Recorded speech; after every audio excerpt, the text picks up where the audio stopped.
Сәлем оқырмандарым. Бүгін біз сіздермен кабачки және баклажан салатын жасау құпиясымен бөлісетін боламын. Видеомды соңына дейін көріңіздер. Барлық құпиясымен таныс боласыздар. Алдымен баклажанымызды, пиязымызды, кабачкимізді осылай етіп турап аламыз. Негізі пиязды ұзынша етіп турап, майда қуырып алған дұрыс болады. Мен бүгін бірақ пиязды қуырмастан қосамын. Пиязды және қызанақ, қияр, және укроп пен кинза, және бізге чеснок. Чесноктың 2 домалағы, 2 басы жететін болады. Дайындап алған кабачкимізді майда қызартып, әдемілеп қуырып аламыз. Бір кетке етіп, қызанақты және қиярды біз турап дайындап алдық. Кабачкимізді дәл осылай қуырамыз.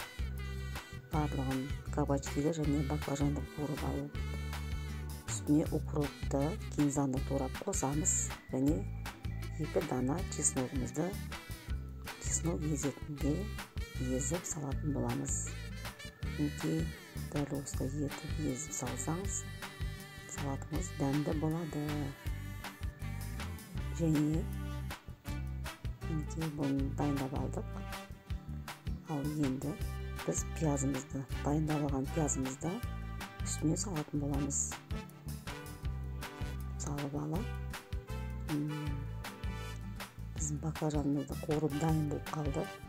Баклажанымыздың барлығын осылай сүзіп алып, сүзгішпен кабачкидің және қызанақ, қиярдың үстіне салатын боламыз. Майын сырғытып алған дұрыс, өйткені салатымыз майлы болып кетеді. Және бұның үстіне шамалап, дәміне қарай тұз қосамыз. Және қызыл бұрыш, қара бұрыш, кориандр, китайский сольді саламыз. Және бұның үстіне бізде салаттың дәмін келтіру үшін соя соусын құятын боламыз. Ол үшін соя соусының 2 қасығы бізге жеткілікті. Соя соусының қоюын таңдап аламыз. Өйткені қою болса салатымызда және дәмді, су татымайтын дәм келтіретін болады.